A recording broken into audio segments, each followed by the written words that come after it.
خبر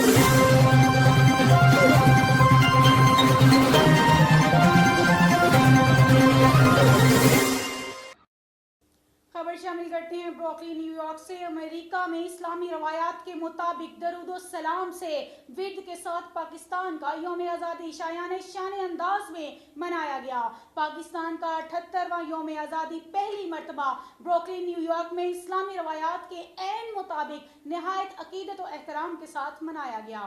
تقریب کی صدارت ایمبیسڈر آف پیس علامہ بابا مشتاق احمد کمبو محمدی مولائی نے کی، جبکہ پروگرام کا آغاز تلاوت قرآن پاک سے ہوا، درود و سلام اور قرآن خوانی سے ہوا۔ تقریب میں شہدائے اسلام، شہدائے کربلا اور قیام پاکستان کے شہداء بالخصوص 14 اگست 1947 کے شہداء کی ارواح کو ایصال ثواب کے لیے تقریباً 700 قرآن پاک، بے شمار قرآنی سورتیں اور درود شریف پیش کیے گئے۔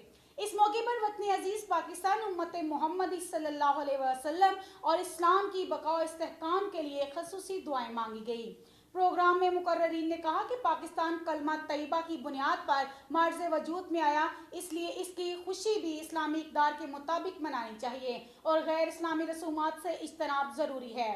مقررین نے بانی پاکستان حضرت قائد اعظم محمد علی جناح، علامہ اقبال، پیر جماعت علی شاہ اور دیگر مشائخ و علماء کی قربانیوں اور کاوشوں کو خراج عقیدت پیش کیا۔ تقریب میں اوورسیز پاکستانیوں کی بڑی تعداد نے بھرپور شرکت کی، جن میں معزز شخصیات بھی شامل تھیں۔ جناب چودھری صداقت علی لائل پوری، جناب ماجد حسن سی ای او کامن گراؤنڈ، جناب شیر بیگ ریٹائرڈ فوجی محمد صادق، محمد اعظم صاحب، میاں ظفر اقبال، مشتاق احمد بلّہ، عبدالحمید صاحب، عبدالجبار صاحب، راجہ عبدالغفور، چودھری شفیع شہزاد صاحب اور ملک ریاض صاحب۔ شرکا نے کہا کہ یہ دن بروکلین کی تاریخ میں ہمیشہ یادگار رہے گا، کیونکہ پہلی بار یوم آزادی پاکستان کو قرآن و درود کی روشنی میں اسلامی روحانی انداز سے منایا گیا۔ پروگرام کا اختتام اجتماعی دعا اور پرتکلف ضیافت پر ہوا۔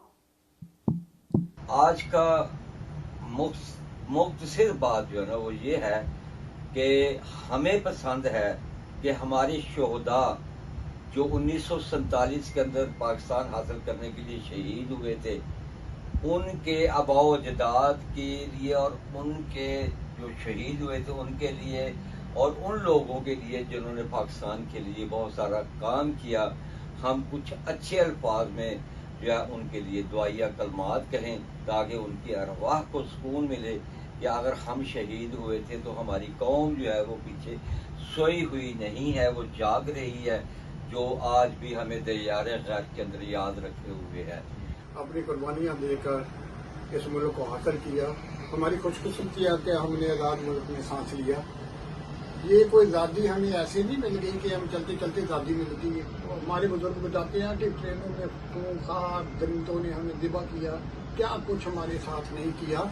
تو آج ہم ایسے دن کا جشن منا رہے ہیں جو ہماری تاریخ کا سب سے روشن باب ہے۔ 14 اگست 1947 اور اس کے شہداء کا دن منا رہے ہیں۔ وہ دن جب غلامی کی زنجیریں ٹوٹی، جب قربانیوں کا لہو رنگ لایا، جب ایک خواب حقیقت میں بدلا۔ یہ وہ خواب تھا جو علامہ اقبال نے دیکھا اور قائد اعظم محمد علی جناح کی قیادت میں لاکھوں مسلمانوں نے اپنی جان، مال اور عزت قربان کر کے پورا کیا۔ مزید ایسی خبروں سے باخبر رہنے کے لیے دیکھتے رہیے گا چینل 1/1 نیوز HD۔